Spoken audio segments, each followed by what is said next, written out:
Oke, silakan Bu Tizi. Mungkin saya sedikit pembukaan dulu. Selamat sore, Assalamualaikum warahmatullahi wabarakatuh.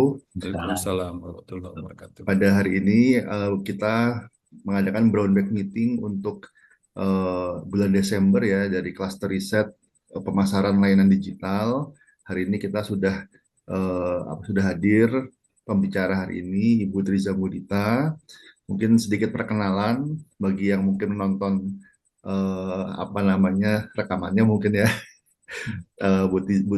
Triza Mudita adalah kepala dari kantor komunikasi FEB UI dan juga dosen di FEB UI dan salah satu anggota dari klaster riset pemasaran layanan digital.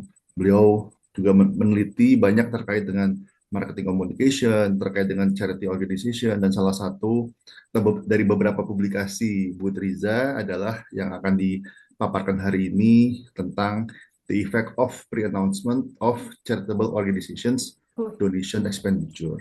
Mungkin sudah ada perkenalannya. Mungkin untuk menghemat waktu, mungkin saya persilahkan Bu Triza Murita untuk bisa memulai pemaparan. Baik, terima kasih Pak Imam. Saya langsung mulai ya, Bapak-bapak dan Ibu-ibu yang sudah hadir. Terima kasih banyak sudah berminat untuk datang dan mendengarkan kali ya saya berbagi salah satu riset saya. Judul tadi sudah disebutkan ya, Effects of the Pronouncement of Charitable Organizations, Donation Expenditure. Um, Ini untuk yang belum pernah ketemu saya atau mungkin sudah dengar-dengar tapi nggak tahu saya harapannya juga jadi lebih tahu sih saya itu memakai banyak topi sih kalau saya bilang ya. Saya itu merasa seumur hidup saya itu student gitu ya, satu S2 S3. Terakhir saya S3 itu di Korea, Korea University di kota Seoul. Dan saya itu juga seorang professional photographer di luar karir akademik saya, content creator juga. Lalu eh, tentunya saya seorang dosen di bidang marketing. Saya pernah menjadi kepala kantor internasional di FEB dan sekarang sedang menjabat sebagai kepala kantor komunikasi di FEB UI. Jadi semoga bisa berbagi pengalaman profesional saya ini jadi bermanfaat juga gitu di lingkungan akademik saya ini. Oke. Um, Artikel yang mau dibahas hari ini itu salah satu publish paper saya yang paling terakhir sih tahun ini di Januari di Asia Marketing Journal. Jadi ini jurnal marketing keluaran Korea Marketing Association, ya artikel jurnal marketing nomor satu lah di Korea gitu ya. Dan saya alhamdulillah untuk artikel yang ini dapat penghargaan di AMJ itu Asian Marketing Journal ya, AMJ Best Paper Award di tempat kedua. Jadi saya rencananya tahun depan ini diundang untuk ke sana langsung buat nerima awardnya. Jadi dengan bangga saya ingin share dan semoga menginspirasi supaya semangat menulis juga. Oke. Kemudian em, langsung saja nih ya. Jadi saya sejak disertasi S3 itu fokusnya ke donor behavior ya. Jadi kayak consumer behavior tapi versi donation atau charity-nya. Dan topik disertasi yang spesifiknya yang saya bahas itu overhead aversion. Nah inilah overhead aversion yang akhirnya melahirkan lumayan lah ada sekitar 4 atau 5 artikel saya udah publish di International Journal. Em, apa sih overhead aversion untuk yang baru pertama kali denger ya? Itu apa ya? Ke Kalau didefinisikan ya, aversion itu kan artinya menghindari ya, atau males enggan gitu. Jadi kecenderungan donor untuk enggan memberikan donasi ketika sebagian kontribusi mereka, maksudnya uang yang didonorkan itu, mereka tahu itu akan dialokasikan eh, untuk biaya administrasi dan operasional charity organization tersebut gitu. Jadi kan eh, realitinya adalah donor tuh maunya semua duit tuh nyampe ke cause-nya ya, ke apa program sosialnya yang dilakukan si organisasi tersebut. Dengan kenyataannya enggak, mereka butuh biaya administrasi dan sebagainya dipotong dari situ. Dan itu udah jadi pengetahuan umum buat para donor. Em, Biasanya kalau terlalu porsinya terlalu besar gitu buat biaya administrasi, donor akan skeptis dan jadi enggan gitu ya untuk berdonasi. Um, Penelitian dan survei terdahulu juga bilang kalau banyak gitu persentase buat dialokasiin jadi biaya operasional tuh kayak boros ya, wasteful, dan berarti kerjanya nggak efisien dong gitu. Kok biayanya gede. Nah, itulah dasar semua ini gitu ya, overhead aversion. Kemudian, karena kita di cluster digitalisasi layanan pemasaran, jadi saya masukin ini. Dan memang benar gitu kan, di zaman sekarang kan mau donasi tinggal website, app gitu ya. Very practical. Nah, harapannya sih donor tuh kebanyakan ya mereka tuh pasti ingin juga tahu duitnya kemana sih, beneran gak sih nyampe ke tangan yang berwenang gitu kan. Dan apalagi udah digital, mestinya gampang dong akses informasi itu. Dan memang benar. Nah, ini gambar saya masukin kan ke artikel saya itu. eh, ini contoh dari Charity Watch itu di Amerika. Mereka tuh memaparkan semua organisasi em, charity ya yang terkenal kayak apa Red Cross, itu yang merah itu Salvation Army, kayak gitu-gitu itu semua dipaparin grade-nya apa. Nah, grade-nya itu diambil dari eh, mereka berapa persen tuh dialihin buat expenditure mereka. Nah, itu segampang gitu donor-donor ini mengakses informasi. Jadi semakin kesusahan lah gitu organisasi yang overhead-nya terlalu besar gitu ya. Oke. Kemudian, nah, isu yang diangkat di artikel ini juga masalah transparansi tentunya gitu kan. Jadi mereka maunya mah duitnya eh, kepake dengan bijaksana gitu dan harusnya ada info bahwa sudah dilakukan gitu oleh organisasi, tapi itu belum banyak keterbukaan seperti itu. Jadinya setiap kali kita mau donasi itu kayak ada keraguan gitu kan, aduh nyampe nggak sih duit gue gitu ya. Nah itu eh, namanya uncertainty of the donor gitu. Ini uncertainty ini juga apa ya kata kunci yang saya berulang kali pakai sih di penelitian saya sebelum-sebelumnya juga, dan tentunya trust.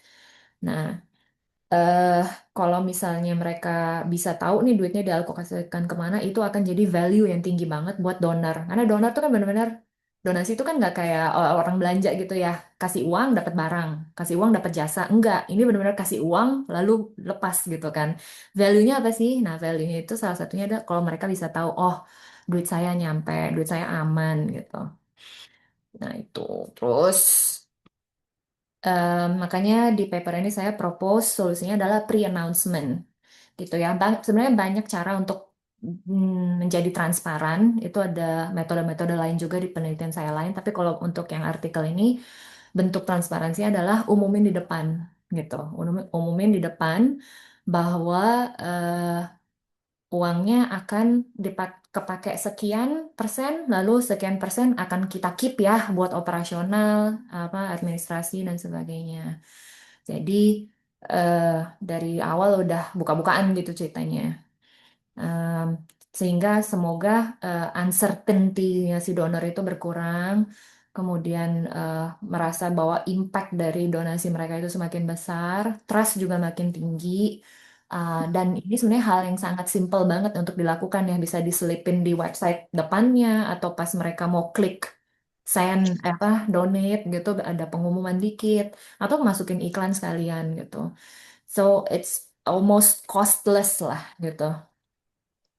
Em, Mekanisme psikologisnya itu harapannya sih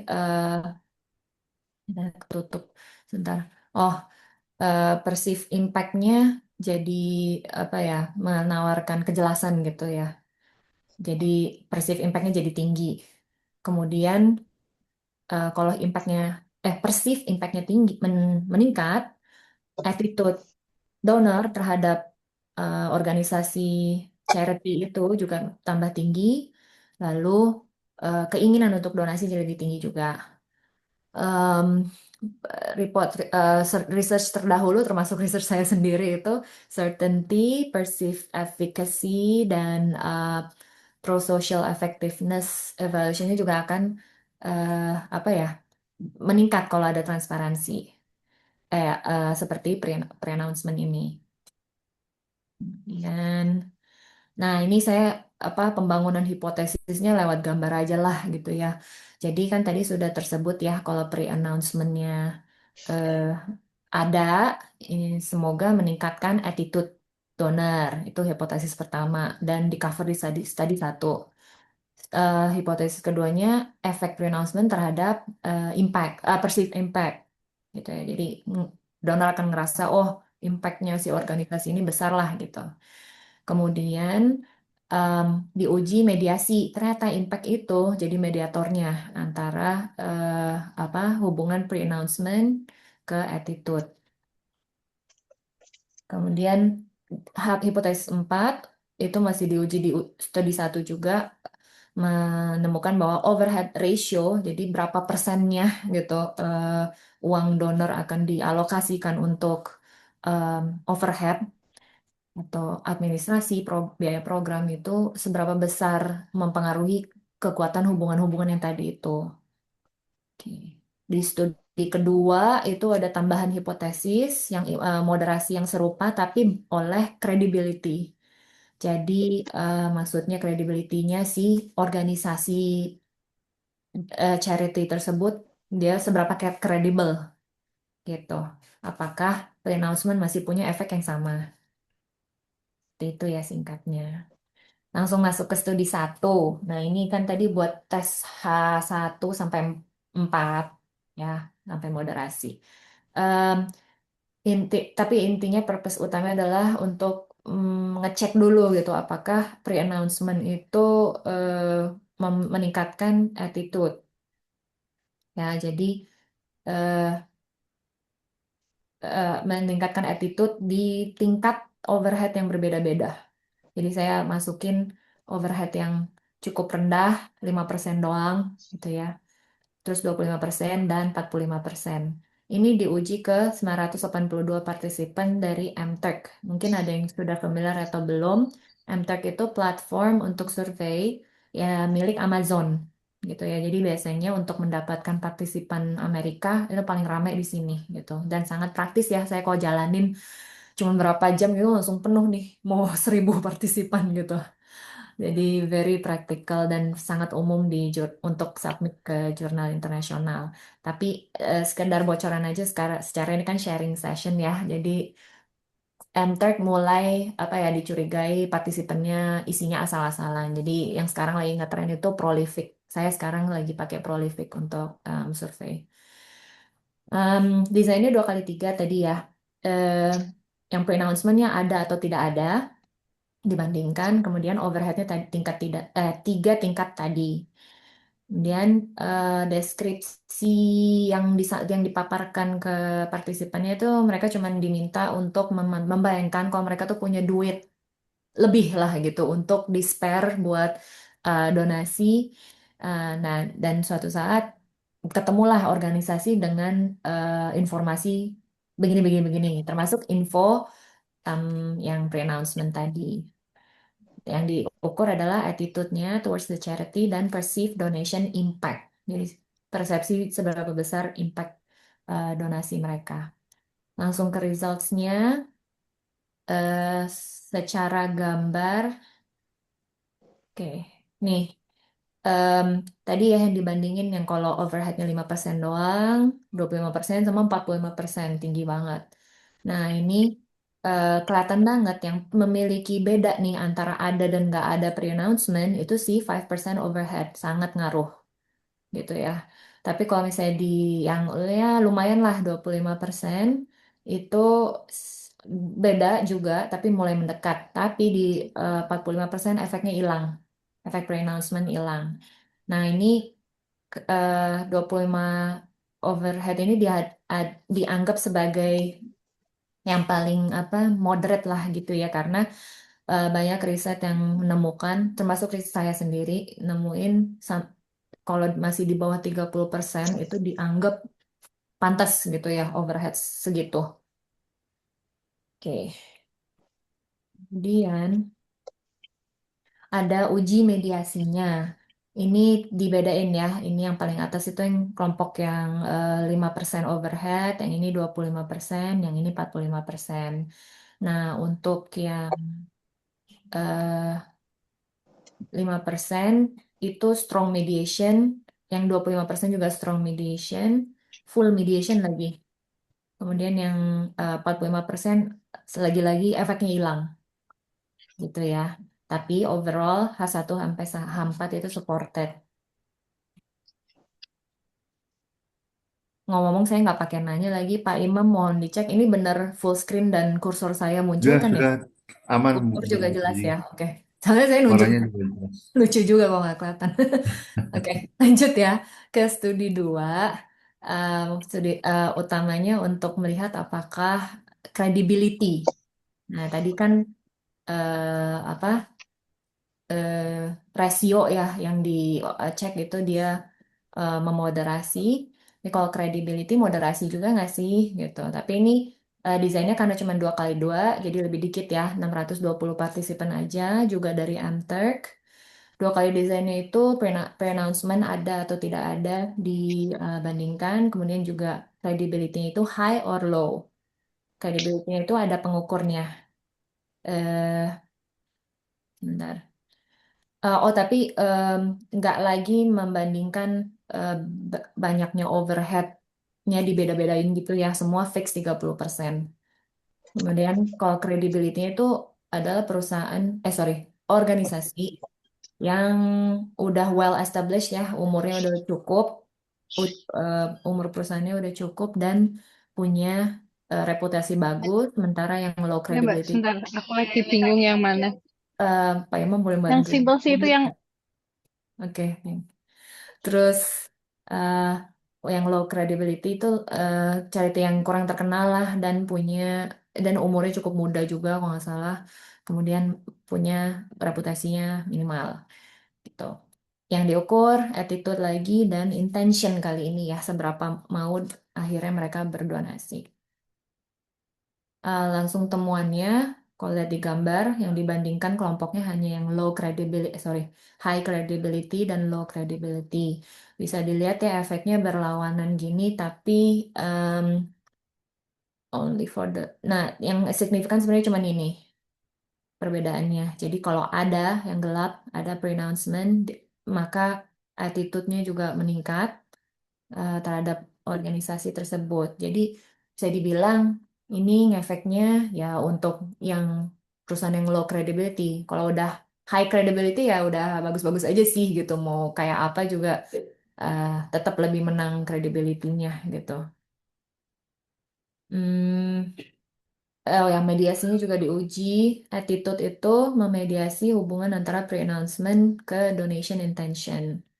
Hmm, dan lagi-lagi cuma signifikan untuk charity organization yang low credibility. Ini sebenarnya yang attitude yang gambar tadi sih. Jadi mungkin lihat yang intentionnya aja nggak digambar tapi ada di sini. Jadi lagi-lagi yang paling berbeda adalah low credibility, organization yang low credibility. In a way, H5 tetap supported.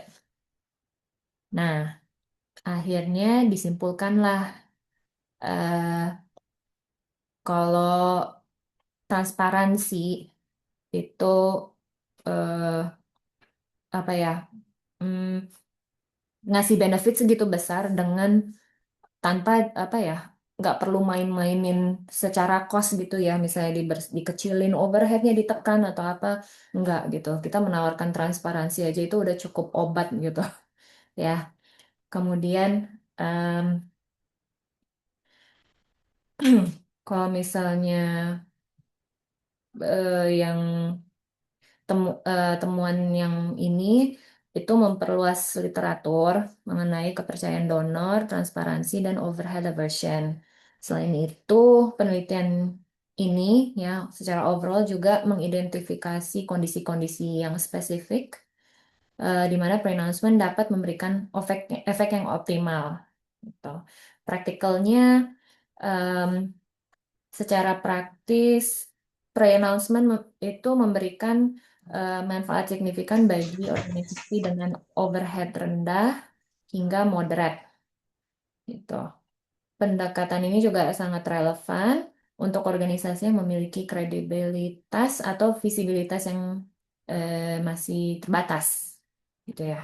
Jadi sangat bermanfaat buat tipe organisasi yang seperti itu. Kemudian pre-announcement juga dapat meningkatkan kepercayaan donor dan persepsi aktivitas program dengan biaya yang sangat kecil. Nah, yang terakhir, dalam jangka panjang, strategi ini mendukung retention donor karena meningkatnya rasa percaya atau trust terhadap organisasi. Oke. Kok mundur? Maju dong. Oke. Limitationnya singkatnya em, apa ya? Jadi karena eh, apa ya? Perlu ini apa? Ya alokasi artinya harus direncanakan gitu. Maksudnya untuk persen-persennya tadi gitu. Jadi apa ya? Secara apa? Semua organisasi dapat eh, bisa mengimplementasikan ini kalau misalnya udah direncanakan dengan matang dulu gitu. Em, kalau misalnya perusahaannya, yang kedua ya, kalau misalnya perusahaannya udah terlanjur tinggi gitu, overheadnya tuh nggak terlalu membantu jadinya. Jadi ini specifically membantu yang overheadnya yang udah oke dan dianya juga punya low reputation itu baru merasakan terbantu oleh transparansi tadi. Kemudian future research ya, saya sih rencananya ya eh, apa transparansi itu bisa dihubungkan dengan sincerity gitu. Jadi logikanya kalau misalnya sebuah organisasi ya nggak apa-apa nih buka-bukaan ya karena emang kita nggak ada yang disembunyikan dan emang tulus gitu melakukan program-programnya.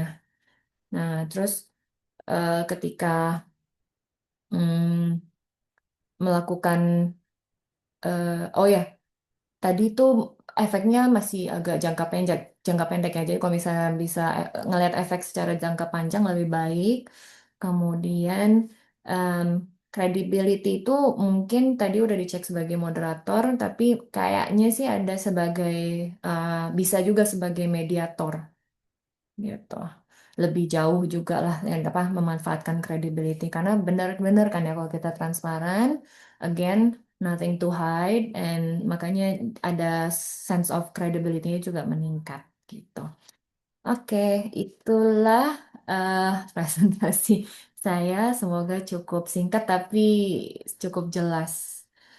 Jadi Oke, saya kembalikan ke moderator. terima kasih Bu Triza atas Oke. pemaparannya yang sangat menarik ya. Ini topik penelitiannya sangat relevan, apalagi saat ini ya banyak banyak bencana atau banyak charity cause yang Oh, kemudian membutuhkan donasi, banyak mungkin organisasi yang membuka donasi sehingga mungkin donor atau donation behavior ini menjadi isu yang penting diteliti ya, tidak hanya di Indonesia tapi terutama mungkin di Indonesia yang yang katanya orang Indonesia itu sangat dermawan gitu ya. Sehingga mungkin Hmm, sangat menarik kita teliti iya. seberapa pentingkah pre-announcement untuk charity di Indonesia, apalagi kalau nggak salah beberapa tahun yang lalu sempat ada kasus organisasi charity ya di Indonesia yang akhirnya tidak berhenti beroperasi karena ada masalah ya terkait mungkin penggunaan dana yang tidak tepat gitu ya, sehingga intinya pre-announcement ini isu yang relevan. Mungkin saya buka tanya jawab, saya persilahkan apabila ada yang mau bertanya untuk Bu Triza, baik terkait topik atau mungkin terkait metodologi, silahkan. Boleh, boleh Pak Imam Ya, tanya. silahkan Pak Sumi. Mbak Trizi, itu nggak saya kan nggak tahu ya. kan tadi pre-announcement-nya kan overhead 25% ya, yang tengah-tengah ya. Tapi di Ya. studi 2 dipakai kok angkanya 30 ya. Kenapa nggak 20% ya? Disamain tuh ada, Mhm. maksudnya ada tujuan spesifik apa enggak. Terus yang Ah, yang kedua itu untuk charity yang terkenal dan tidak terkenal itu emang juga harus diukur pakai, katakan pakai juri apa apa gimana nentuinnya itu ya, untuk yang ini yang kenal ya. Nah, terus yang ketiga mungkin itu kalau kita kan memberikan charity nih, termasuk nggak ya di domain ini, misalnya kita memberikan charity kan kita melihat apa tujuannya ya, misalnya tujuannya untuk Palestina atau mhm. untuk Sumatera gitu kan, atau untuk apalah, karena kan kalau kadang-kadang tujuannya ini kadang-kadang suka berpengaruh juga gitu pada donation gitu ya. Yang kecil-kecilan kan kalau kita di kaki lima ya, di mana di lampu merah Ya, tiba-tiba ada donasi untuk ini, saya kita nggak tahu, tapi karena melihat gambarnya itu wah kesian juga ya, terus kita donasi, jadi ada impactnya gitu ya, diarahkan kemana gitu. Nah itu kalau ini dalam penelitian ini kira-kira di itu juga nggak dipertimbangkan juga nggak itu Mbak Trisi? Oke, itu Oke. aja Pak Imam. baik, Kasih. terima kasih Pak Sumi. Mungkin langsung dijawab saja Bu Tizi. Nanti baru nanti mana Pak Daniel setelah ini. Eh, Oke. Baik, Pak. Ini saya nyatetnya tengah jalan lagi. Yang pertama tuh yang 30% ya, Pak Ya, Sumerman ya. 30 sama 25 Hmm. ya, itu ada spesifik Betul, nggak betul. tujuannya? Iya, jadi eh untuk yang pertama itu Mm-mm. kita eh apa ya? 25 tuh ambil nggak tinggi nggak rendah karena Hmm. riset terdahulu itu kan 28 sampai 30. Hmm. Tapi yang 30 ini sebenarnya riset saya sendiri. Saya pernah survei untuk riset-riset yang lalu, itu mereka bilang yang pantasnya tuh titik tengahnya benar-benar 30 gitu. Nah, kalau yang apa ya, ini kalau waktu itu sih kita putusin jadinya 25 ya karena kita mikir kayak ini kan 20, yang ini juga 20 gitu loh Pak. Ini ke 20. rendahnya pas 20, ke Oh, atasnya ditambah pas. 20 tambah 20 ya. ya, Karena biar mau biar 50 nggak tidak. mau juga gitu. 50% kan Hmm. terlalu wow gitu ya. Terus Atau setengah enam ya puluh kan. persen Jangan gitu. Hmm. Kita pengennya maksimalnya 5%, minimalnya Hmm. oke 5%. Jadi gitu Pak ngitungnya. Hmm. Nah, waktu Oke. yang studi 2 kita nggak mau pakai ngebeda-bedain persennya lagi kan. Jadi fix lah 30 sesuai survei 30. terdahulu itu gitu Pak. Oke. Nah, sama yang kedua Tapi sorry. Gimana Pak? ya, nah, jadi ini sedikit nyambung. Jadi Oh, interaksinya nggak tercapture ya Bu Tizi ya, antara antara overhead dengan credibility. Jadi kan artinya kan masih sendiri-sendiri. Jadi ketika meneliti overhead tidak dilihat credibility-nya, ketika meneliti jadi tidak ada interaksi gitu ya Bu. Heeh. Lagian Oke. biasanya kita pengen ngurang-ngurangin sel lagi Pak, kan mahal. Kalau banyak sel Hmm. makin banyak Ya, orang ya, bayarnya. betul betul. Oh Ya iya. udahlah, satu kelompok aja. Udah selesai Hmm. ngebandinginnya, udah selesai. Jadi yang buat Hmm. studi 2 nggak ngebandingin lagi. Biar dua Oh, kali dua aja desainnya gitu. Oke. Mhm. Mungkin Kemudian, yang oke, boleh lanjut ya pertanyaan keduanya Pak Sumiarto itu yang apa Pak? Yang itu yang apa, charity yang terkenal sama yang tidak terkenal itu, oke, ngelihatnya apa pakai juri juga atau kita aja enggak. yang si peneliti aja yang memutuskan gitu. Karena gini Pak, kita kan pakainya yang US ya.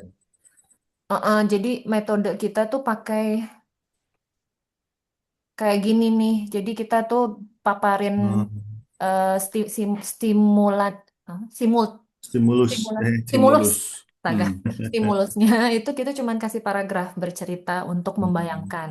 Jadi waktu yang credibility itu juga berbentuk cerita. Kita bilang si eh, organisasi ini tuh terkenal, udah ini, tapi kita nggak pernah pakai Hmm. contoh nyata, Pak. Jadi saya tuh udah Hmm. bertahun-tahun ya disertasi saya, proposal saya tuh ganti mulu gara-gara Hmm. nggak dapat dapat efek. Saya tuh make charity beneran, bermerek beneran. Jadi saya kasihlah UNICEF atau apa. itu sebenarnya saya nggak sadar waktu itu ada efek-efek lain gitu di luar sana, which is UNICEF waktu itu pernah kena kasus korupsi. Inilah Hmm. ya kan, maksudnya yang itu kan kita nggak bisa kontrol gitu ya, tapi Iya. malah beresiko buat peneliti. Hmm. Jadi saya sama profesor saya udah sejak itu udah kita apa imaginatif aja, hypothetical aja, nggak Hypothetical pernah ya. pakai merek beneran.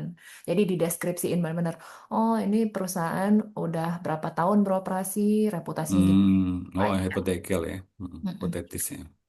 Mm-mm. Itu Pak. Mm-mm. Oke ya Pak, berarti pertanyaan terakhirnya itu yang Ya. tujuan tujuan charity-nya kan ya, eh, Mm-mm. yang besar-besar, yang penting-penting kayak misalnya Ah, Palestina atau gempa di Jepang atau Sumatera, oh Jepang. Sumatera banjir gitu Hmm. kan, national disaster gitu ya, atau kira-kira hasilnya bakal beda atau enggak sama yang misalnya bantu kasus abang ojek ini kenapa gitu misalnya ya, Iya. kaki lima digusur atau apa gitu ya. Ini kan kayak ada big Hmm. cost sama small cost berarti kan, saya bisa Hmm. lihatnya kayak gitu. Sebenarnya itu bisa jadi bahan penelitian berikutnya Pak, karena saya juga lagi Hmm. brainstorming penelitian sama teman saya orang Korea juga. Kita itu mau bedain eh, cost yang apa eh, besar secara disaster gitu ya, Hmm. disastrous disastrous cause versus yang rutin aja gitu buat bantu Hmm. Hmm. perkampungan miskin di mana dalam rangka Natal misalnya kayak gitu. Itu kan rutin dan nggak Atau urgent cancer ya. gitu ya. Ha-ha. Jadi sebenarnya Cancer. kalau penelitian terdahulu banyaknya tuh dari skala urgensinya Pak yang diukur Hmm. gitu. Jadi um, emang ada perbedaan gitu. Donor suka milih yang, aduh saya mau prioritasin yang urgent-urgent butuh bantuan aja, baru tergerak gitu kan buat Hmm. donor donation. Tapi ada juga yang kayak hmm, dia itu kayak emang pengen apa ya, lagi mood ngedonate nih, jadi Hmm. dia lebih nggak nyari urgency gitu. Hmm. Penelitian terlalu ada Mungkin, ya, Pak. Hmm, hmm.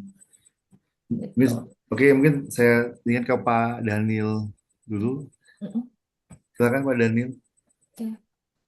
Iya, makasih. Menarik sekali nih, Bu Tizi, apa namanya penelitiannya. Makasih Pak. Apa namanya, saya mau nanya sih sebenarnya lebih ke arah aplikasinya.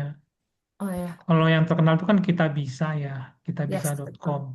Mm-mm. Nah, kalau Kita Bisa itu, saya mau nanya mengenai pre-announcement-nya itu. Mm. eh, Biasanya kan kalau Kita Bisa itu kan dia lebih ke arah orang yang sakit ya. Hmm. Orang yang sakit cancer, terus biasanya tuh kalau lewat di sosial media kita itu dia videonya lah, videonya dulu, terus kemudian tujuannya mau membuat orang tergugah gitu. Mm-mm. Terus kemudian kita klik learn more gitu ya, baru kemudian kita mendonasi. Nah itu nanti eh, pre-announcement-nya tuh di mana ya? Saya mau belum jelas gitu ya. Terus Mm. yang kedua apa namanya mengenai overhead. Overhead itu kalau 5% itu visible nggak ya? Maksud saya kalau untuk suatu lembaga pendonor apa perantara donor gitu 5% itu sebenarnya dia eh, visible nggak karena kan dia mungkin harus apa namanya ada kos-kos yang lumayan kita nggak tahu, saya juga nggak tahu sih kos-kos apa aja gitu. Terus Ya, Pak. kemudian yang ketiga ini saya ngalamin kan karena mungkin saya beberapa kali mendonasi gitu ya. Terus kemudian jadi sering lewat itu iklan-iklan itu gitu ya. Justru malah saya jadi risih gitu ya karena Betul, setuju Pak. iya jadi karena sering lewat yang sakit-sakitnya udah serem-serem gitu. Nah itu bukannya malah apa namanya membuat apa ya namanya ya kita malah jadi serba serba salah juga gitu ya. Jadi kita lewatin gitu ya, kita skip. Tapi di satu sisi kita juga mau maksudnya efek seperti itu apa udah ada penelitiannya belum ya gitu ya. Ya, Pak. Itu aja sih. Oke Pak, makasih. Oke, Terima kasih pertanyaan Pak Daniel. pertanyaan pertama Bu. yang apa kita bisa terus ada ini kan dompet duafa. Terus apa sih? Iya, Ayo, ayo apa gitu? ya ada banyak sih sebenarnya. Ya, sebenarnya kan banyak ya app-app kayak gitu. Nah, pre-announcement itu yang penting datang, maksudnya muncul sebelum orang melakukan action the donation-nya gitu. Jadi sebenarnya masih bisa dipilih mau tahap apa. Di tahap yang reach-nya sampai bukan pendonor, bukan belum jadi pendonor ya misalnya iklan gitu kan ke publik itu level paling tingginya gitu, reach-nya paling gede gitu kan. Tapi bisa juga yang lebih spesifik. Oh, orang yang udah buka app atau punya membership, apa sih, punya login-nya, udah terdaftar gitu, baru bisa lihat terpaparkan informasi bahwa, oh ini uang Anda 80% akan didonasikan, 20% untuk membantu kelangsungan organisasi kita, misalnya gitu. Itu seperti itu. Jadi mungkin muncul aja Pak di app-nya. Jadi Oh, di app-nya mungkin ya, bukannya di pas sosial kita medianya. mau input angkanya, mau donasi berapa, ada infonya. Atau dijabarin Hmm. sekalian kalau misalnya kita input misalnya 100.000 gitu, terus dia langsung otomatis jabarin 80.000 ke ini, 20.000 ke operasional misalnya gitu. Jadi ada Oke. info sebelum dia action memutuskan send gitu, apa donate gitu. Itu aja sih Pak. Iya, oke. Terus boleh pertanyaan berikutnya ya Pak? Eh, Kedua tadi yang naik pre overhead itu 5% Ya, itu lima visible persen nggak? Enggak sih sebenarnya, Pak. Jadi se se sekeren-kerennya kayak saya nemunya yang di charity charity itu tadi ini yang paling ini sih paling rendah. Hmm, gambar ini alah kepencet sorry. 77 berarti sisanya kan 23. Bener ya, 23% 23% itu untuk ininya overhead. overhead. Itu aja grade-nya A Hmm. minus gitu ya. Jadi A, kalau dia A plus ya mungkin sebenarnya nggak jauh-jauh dari situ sih. Jadi waktu Hmm. yang saya ambil ada angka 5% itu sebagai contoh ekstrim. Contoh ekstrim untuk biar apa manipulasinya beneran bekerja gitu ya bahwa ini adalah kelompok dengan low overhead gitu.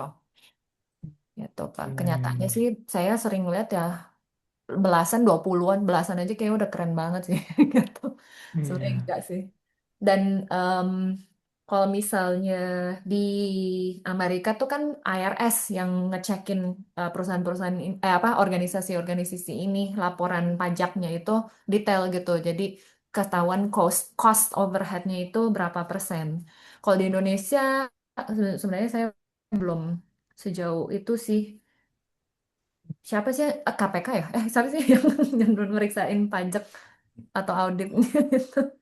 Nggak tahu juga. IJP. Eh, Oh iya kali ya gitu.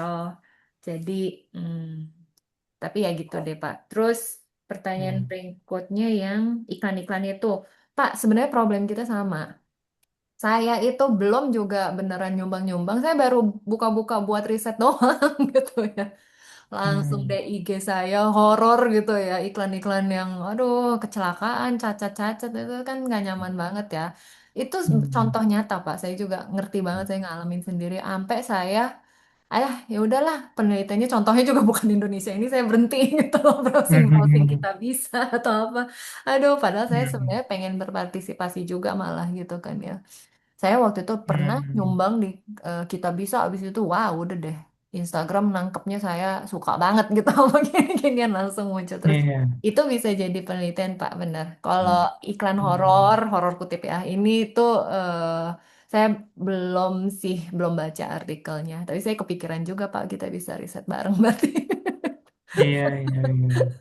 Iya, gitu Pak. Oke, oke. Makasih, Mbak Tizi. Ya, mm-mm. Oke, terima kasih Bu Triza, Pak Daniel. Ini ada lagi yang mau bertanya untuk Bu Trizi, Bu Triza. Mm-mm. Kalau tidak mungkin saya sedikit bertanya ya Bu, ya tentang topik donation behavior ini kan ya memang sangat menarik dan mungkin belum belum apa bukan topik mainstream lah di pemasaran gitu ya.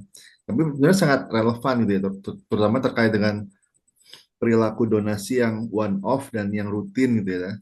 Dan ini kan sebenarnya lebih yang ke one off ya. Tapi kalau misalnya tadi untuk perilaku donasi yang lebih rutin, kira-kira apa namanya? Apakah apply juga yang apa variabel-variabel yang digunakan oleh Bu Triza di penelitian ini untuk menjelaskan perilaku apa donation yang lebih rutin gitu ya. Kemudian yang kedua tentang ini kan metodenya menggunakan eksperimen dan saya sendiri eh, saya pernah di disertasi saya menggunakan salah satunya menggunakan eksperimen ya, dan itu yang gagal publish gitu ya. Ya. Eksperimen sudah dilakukan tapi apa namanya nggak, justru yang banyak yang lebih publish yang kualitatif justru, atau yang survei biasa gitu. Nah ini mungkin suka dukanya menjalankan dan eh, mempublish yang eksperimen ini, ada mungkin kiat-kiat tertentu nggak untuk menjalankan dan mempublish yang eksperimen gitu ya. Oke. Ada yang ketiga? Nggak. Udah itu aja. Oke. Yang pertama dulu ya, donasi rutin gitu ya. Tapi saya kurang nangkep tadi pertanyaannya, maksudnya di mananya ya? Maksudnya ini untuk yang penelitian Bu Riza ini, apakah spesifik ke one off donation atau Oh, yang rutin? Kemudian apakah ada perbedaan? Apakah apply juga apa variabel-variabelnya ya? Tadi yang heeh, overhead behavior dan credibility ini antara yang heeh. rutin dan yang one off begitu ya. Kalau kayak donasi kayak yang kita bisa atau yang horor-horor tadi kan biasanya juga Sifat nggak rutin nggak ya. rutin gitu ya. Sedangkan mungkin beberapa Oh, donasi yang itu ada yang misalnya kayak apa untuk mungkin untuk charity organization yang misalnya Salvation Army atau beberapa organisasi keagamaan yang mungkin dia lebih rutin gitu. Nah, apakah ada perbedaannya begitu? Kalau nggak salah yang ini, aduh saya saking banyaknya, Hmm. aku jadi suka ketukar-tukar. Yang ini kalau nggak salah saya yang bersifat disaster ya. Ya saya lupa Hmm. lagi. Mestinya sambil buka ini juga ya. Em, itu sebenarnya apa ya? Saya sebenarnya belum pernah nelitiin itu sebagai variabel juga kan. Hmm. Ini nggak tahu efeknya sebenarnya gimana. Tapi waktu saya neliti ini sih random aja sebenarnya, Hmm. lagi kepikiran apa ya kasusnya buat di paragraf itu Hmm. gitu, pakai aja gitu. Oke. Dan nggak di plan yang apa, oh kali ini mau pakai yang bencana besar gitu, atau kali ini Hmm. pakai yang oh rutin-rutin aja gitu. Kita lebih Oke. fokusnya ke justru kita mengkondisikan si orangnya ini tuh lagi dia suruh bayangin Hmm. dia tuh lagi punya duit lebih, mungkin baru Hmm. dapat bonus atau lagi tabungannya nggak kepake atau apa gitu ya. Jadi you have a money to spare. Hmm. Jadi intinya itu, dan pengen nyari gitu eh donasiin kemana nih. Nah itu kan kayak open for interpretation ya, Oke. lagi ada kejadian besar atau enggak, atau lagi pengen yang penting nyumbang gitu ke Hmm. orang membutuhkan aja gitu. Sebenarnya gitu Oke. sih, nggak ada plan gimana-mana. Tapi ini Oke. sebenarnya kalau emang semenarik itu mestinya jadi dimasukin jadi variabel sih. Hmm. Jadi Mungkin tadi dibandingin. Hmm. ada konteks ya, konteks donation yang sifatnya kayak Mm-mm. bencana kan ya, mungkin kita ya ketika lebih urgent gitu ya. Sedangkan ada juga yang Mm-mm. tadi mungkin tadi yang rutin itu ya nggak, maksudnya kan artinya berkala ya, kayak beberapa organisasi non profit yang mengandalkan donasi kan mereka mengharapkan Mm-mm. donasinya itu bulanan gitu. ada ada support. Kayak misalnya Oh ada iya, dan conversation benar. kan ada. Heeh. Benar, website-website sama aplikasi-aplikasi Hmm. ini kan pas klik donate kan bisa ada contreng dijadikan Ya, root ya betul, bukan. betul. Iya, Nah, itu iya. menarik tuh, apa yang membuat orang mau nggak Mm-mm. cuma one off ya, tapi bisa Mm. berkelanjutan gitu. Mm-mm. Iya gitu. Oke, Oh. pertanyaan berikutnya itu tentang eksperimen ya. Ini kita kebalikan banget. Saya Hmm. justru nggak pernah riset yang nggak eksperimen. Hmm. Saya dari masuk di Korea itu sampai lulus, sampai setelah gitu ya. Jadi saya masih publish terus ya sama profesor saya, Hmm. masih rutin tiap tahun lah at least gitu publish. Itu selalu kita eksperimen dan kita ngeliat Hmm. itu justru tren gitu di paper-paper marketing yang bersifat psikologi gitu ya. Hmm. Apa karena consumer behavior kan. Karena psikologi kan ya as you know juga demen eksperimen gitu kan. Jadi Hmm. makanya kayak saya malah ngerasa karena justru saya eksperimen jadi pas lebih mudah lolos lah gitu di paper-paper yang Oke.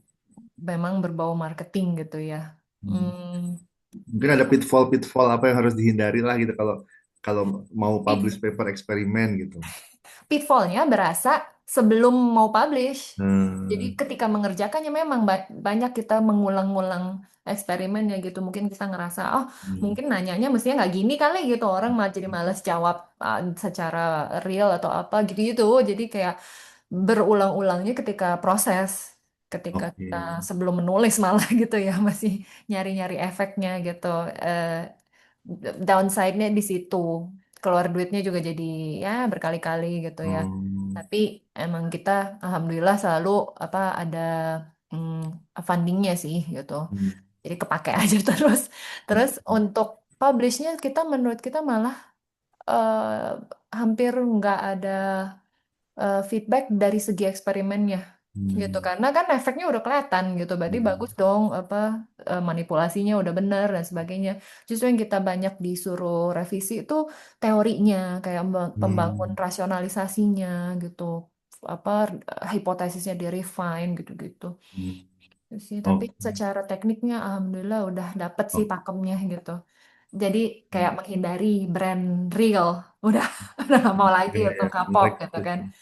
Karena banyak faktor-faktor yang kita nggak bisa kendali terus apa pakai situation paragraph as the Hmm. manipulation gitu terus kebanyakan juga satu variabel satu pertanyaan cukup itu diterima kok di Hmm. publishing gitu itu diterima gitu jadi beda sama di sini ya kita kan Banyak pengukur banyak minimal variabel ya. ya kayak gitu Oke. terus sih baik Pak Imam. Terima kasih Bu Triza. Ada Mm-mm. lagi Bapak dan Ibu yang mau bertanya? Mahasiswa Bibi yang lagi belajar saya Ya, dengan ini ada senang hati mahasiswanya, ada Mbak sharing. Risti. Tadi ada Mbak Risti juga lagi pakai eksperimen juga untuk apa S3. Oke, mungkin Bu Tizi apakah ada closing statement mungkin? Closing statementnya apa ya? Nggak ada sih kayaknya Oke. apa ya ya jadi ya saya sebenarnya alhamdulillah gitu bisa berkenalan dengan apa forum hari ini gitu jadi kalau ada yang berminat eh, di topik yang sama gitu ya insya Allah saya udah cukup ahli lah gitu jadi untuk charity behavior donor Oke. sama eksperimen ya gitu silahkan saya terbuka. Iya, Oke. tadi udah dikasih lihat ininya kan kontak saya, silahkan. Itu aja Pak Imam. Baik, terima kasih Bu Tizi. Mungkin sebelum saya tutup, saya simpulkan dulu tadi Bu Tizi sudah memaparkan ya hasil penelitian Bu Tizi yang bagian dari disertasinya terkait dengan donor atau charity behavior yang sebetulnya meskipun bukan topik yang mainstream di pemasaran, tapi di Indonesia menurut saya itu sangat relevan ya banyak sekali perilaku-perilaku donation ya yang mungkin umum lah kita kita kita lihat di Indonesia, tapi mungkin justru jarang diteliti gitu ya. Mungkin penelitian di Indonesia lebih ujungnya purchase intention lagi. Mungkin donation behavior ini apa menjadi peluang yang terbuka lebar ya untuk Oh, mungkin penelitian juga tambahan itu untuk karena ekspor. udah disebut ini belum mainstream, kayaknya penyebab saya akhirnya lulus dari PhD saya itu karena ketemu gitu topik yang belum terlalu Hmm, terjamah, jadi hmm, dianggap di appreciate gitu, makanya oke. akhirnya lulus. Gitu. Sedikit Oke, cerita. jadi itu jadi kontribusi Assalamualaikum aja. Pak Imam. Maaf Ya, agak telat, tapi Bu. boleh nggak saya ikut nanya Boleh, satu hal boleh ada silakan Bu penasaran Nurmala, silakan. sih karena sebenarnya yang di apa topik penelitiannya Mbak Tis ini mirip banget dengan saya. Saya juga Hmm. sama-sama pakai eksperimen ke donation behavior. Nah, Ah, dan saya tuh ada gap antara intention dan donation behavior. Jadi intentionnya ke arah A, tapi behaviornya ke arah B gitu. Karena kita Oh, pakai dua, yang satu ada eksperimen untuk menguji intention, kemudian ada eksperimen terpisah yang dengan real money menguji behavior. Nah, penasaran di penelitiannya Mbak Tisi apakah ada hal yang sama atau tidak? Karena kalau ada gitu, itu kan akan jadi sangat menarik tuh. Makasih. oh. Oke, terima kasih Mbak Ima. Mungkin silakan Bu Tizi. Mbak Ima, saya sebenarnya juga ada uji pakai real behavior ya, tapi itu di paper lain sih, bukan di paper ini. Dan apa ya, belum sih nemuin gitu ada perbedaan. Biasanya sejalan. Kalau intentionnya tinggi, behaviornya akhirnya dia beneran ngasih uang. Jadi metode yang kita pakai itu di surveinya, pada penutupannya itu kita bilang, kita ini sebenarnya ada tanda terima kasih nih, like $20. eh $20 dan nanti kalau misalnya dapat kalian bisa langsung donasiin via kita gitu. Dan itu kebanyakan pada ke $20 kegedean kali ya. Berapa berapa dolar gitu deh, saya lupa lagi. Wah, dana Itu hibahnya besar juga nih. males juga ya ngasih mendingan Secretnya. kantongin, tapi nggak, kayaknya kecil. Jadi maksudnya ya $1 $2 gitu lah. Jadi kalau misalnya Anda dapat, Anda bisa milih mau keep atau donate gitu. Nanti kita akan kasih bukti donate-nya kayak gitu. Nah, itu jadi kan real donation, walaupun surveinya tetap lewat online gitu ya. Nah, pakai Prolific saya waktu itu. Jadi em, kayaknya kelihatan searah sih masih belum ya. Jadi sebenarnya mungkin menarik ya. Tapi mungkin gara-gara beda metode juga sama Mbak Ima kali ya. Gitu. Jadi ada perbedaan Iya. behaviornya. Mungkin Kalau beda kita on the beda spot konteks banget juga. soalnya. Kalau Mbak Ima kan di Eropa ya Mbak Ima ya. Eh, Mm-mm. mungkin bisa jadi ada cultural Berarti ya beda budaya, beda culture gitu ya. beda culture ya mungkin. Beda apa sih, beda attitude untuk donasinya ya. Tapi saya waktu itu bukan di Amerika kok yang pakai Oh, real donation, pound sterling di Inggris. di Inggris. Oh, oke oke. Nanti kita Ayo, bisa bahas detail kali ya Mbak ya. Kita Menarik juga kolaborasi tuh. nanti. Mm-mm. ya, terima kasih. Oke, terima kasih Mbak Ima pertanyaannya. Mungkin tadi mana ya? Oh, jadi intinya ini topiknya sangat menarik ya, sangat apa namanya? Mungkin eh, sangat mungkin ada kolaborasi-kolaborasi dengan Bu Tizi, dengan Bu Ima, dengan apakah di klaster pemasaran layanan digital atau mungkin kolaborasi dengan lintas klaster juga nggak, itu sangat sangat welcome ya.